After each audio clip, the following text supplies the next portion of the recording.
is Dr. Jacob Wilson. I'm on the Scientific Advisory Board of Dymatize Nutrition, and I also have a laboratory at the University of Tampa where we specialize in building muscle as well as bodybuilding and how to lose fat and get shredded. You name it, we can actually look at it. I want to bring the sport to a new level with the latest that science has to offer.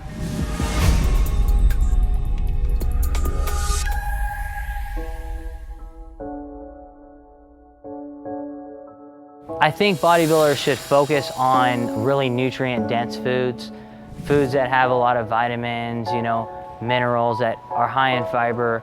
These things are really good for not just bodybuilding, but they're good for health. Obviously, if you look at muscle, protein is going to be really critical. And that's been a lot of my research is protein and amino acids. And I think a lot of people, when they think about optimizing protein, the biggest question is like, oh, how much protein do I need a single day? But really, I think my philosophy is that they're going about it the wrong way. They got to focus on how much protein should I have at each individual meal? And then how frequently can I consume my meals? So basically what we would say is for an average 180-pound guy, probably around 30 grams of protein, 40 grams of protein is gonna optimize, that muscle building response. That will obviously go up when you have like a 250-pound guy. Now, what we found though is in between meals, branched chain amino acids will actually keep protein synthesis spiked. So what I recommend is having something like 4-5 meals a day in between, have snacks with like branched chain amino acids in between those meals. And for those of you guys who are really into bodybuilding nutrition, you know that leucine is the king of branched chain amino acids. You need about 3 grams of leucine per serving. So that's actually what 30 to 40 grams of protein is giving you. It's giving you 3 grams of leucine. Then you have branched chain amino acids in between meals, and that will maintain protein synthesis. So once you have your protein figured out, then you're talking about your energy.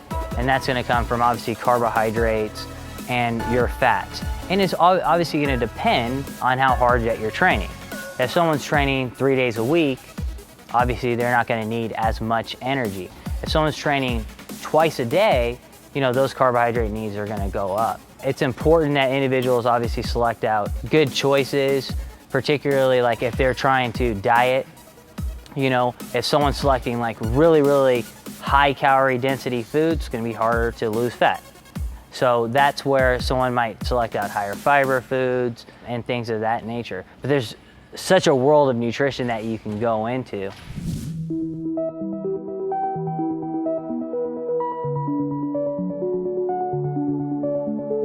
Dairy will have both protein, fats, and carbohydrates.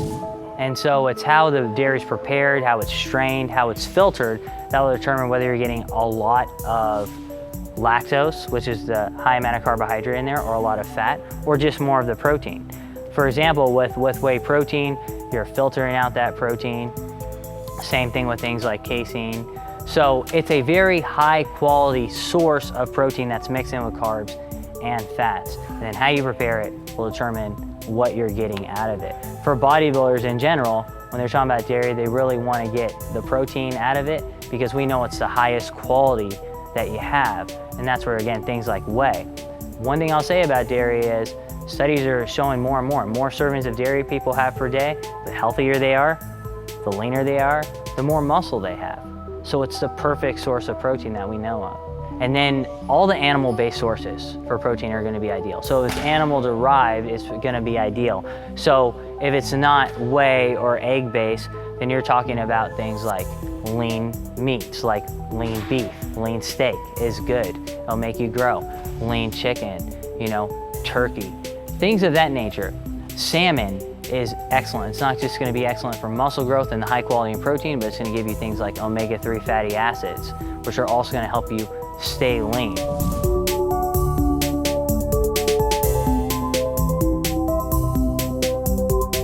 As far as your sources of carbohydrates, well, the thing about it with bodybuilding is, especially if someone is dieting, they're gonna be hungrier. So you want things to keep you full, but also you want things that are gonna fuel your workout. You wanna think of yourself as like a high performance car, and you wanna fuel your workout ideally.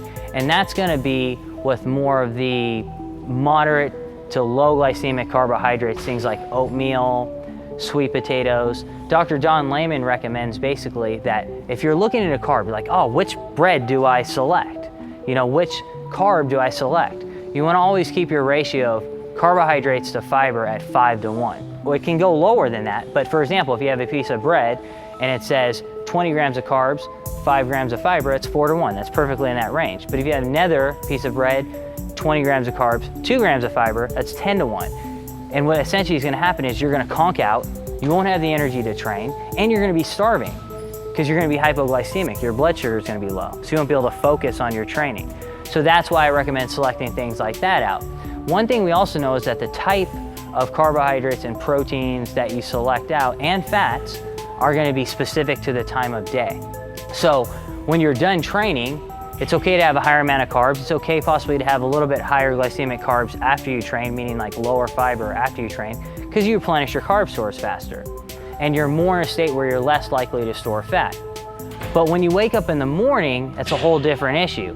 One thing that we know is that you can program your metabolism for the entire day. In that case, you actually want to be more conservative with the carbs and have a little bit higher fat with breakfast. So your carbohydrates should be more fibrous in nature. It's okay to have a little bit of fat, like, you know, whole eggs as well with breakfast. And what we found is that when you do that, I'm not saying limit your carbs for the whole day, because a lot of times people will go, oh, you're saying to limit my carbs the whole day? No, I'm saying that if you lower your carbs with breakfast and increase the fats and have high amount of proteins, you program your metabolism the rest of the day to metabolize fat instead of carbohydrates, which means you spare your carb stores and you're leaner at the end of the day. And studies are coming out more and more showing this.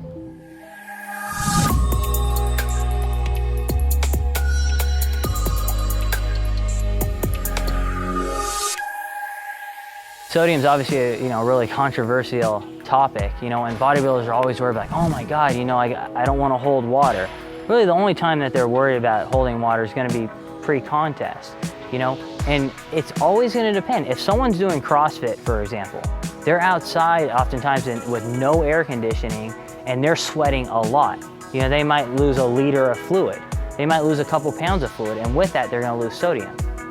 One thing is this: if someone goes and drinks distilled water after they train, they'll actually end up peeing out most of what they drunk. Sodium holds on to that water. So it's okay to have things with electrolytes and with sodium. If you trained really hard and you sweated a ton, it's okay to put some salt on your food. You don't have to freak out, because if you have a little bit extra water, it doesn't mean that you're storing fat. But in reality, again, hydration is critical. Going back to the cell swelling theory, we think muscles grow because they swell. So if you're dehydrated, studies show that cells might actually get smaller. That's the opposite effect. So I think sodium is important along with your normal hydration needs. If you do eat something that's bad, you have to factor it into the entire day. Doesn't mean that's the end of your life. And a lot of bodybuilders are freaking out, oh my God, I do 5 hours of cardio the next day. Hey, it happened. Just get back on your diet, overall. But obviously, times like special occasions, it's Christmas, if it's your birthday, if it's a friend's wedding, yeah, it's okay to have a piece of cake, you know what I mean? Just go back on your program after that.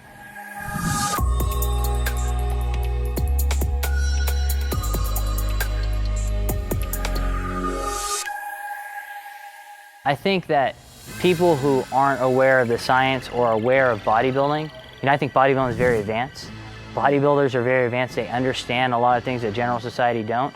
But if you ask someone in general society, like oh, I'm going to lose weight, or I want to get my body better, and then they cut out like all the meats in their diet, and all they're eating is a bunch of pasta and a bunch of fruit and almost no protein, and they think that's healthy, right? But in reality, it's not, because you're giving your body a bunch of energy, but you're not making your muscles work. Every time you take in protein, your muscles actually have to work to increase protein synthesis. It drains the muscle of energy. So now you can use those carbs to fuel the energy. But if you just have a bunch of carbs and a low amount of protein, you're not in a good spot. And I think if you look at our society, obesity unfortunately is going up and up and up, and overweightness is going up and up and up, and in kids as well. One takeaway with nutrition is you gotta be consistent with your program. So if you start a new diet and like 2-3 days later it's not working, you're like, oh my God, what's going on? Honestly, bodybuilding's a long process. Like you see these guys on stage, it didn't happen in a week, right? It's years of focus and dedication. Same thing in nutrition. You come up with a game plan, you stick to it, see how that's working for you. What I want is this. There's so much misconceptions out there. There's so many myths out there. I want people to be educated. So for more videos and content like this, keep coming back to bodybuilding.com. I guarantee we're gonna have the latest that science has to offer on this sport.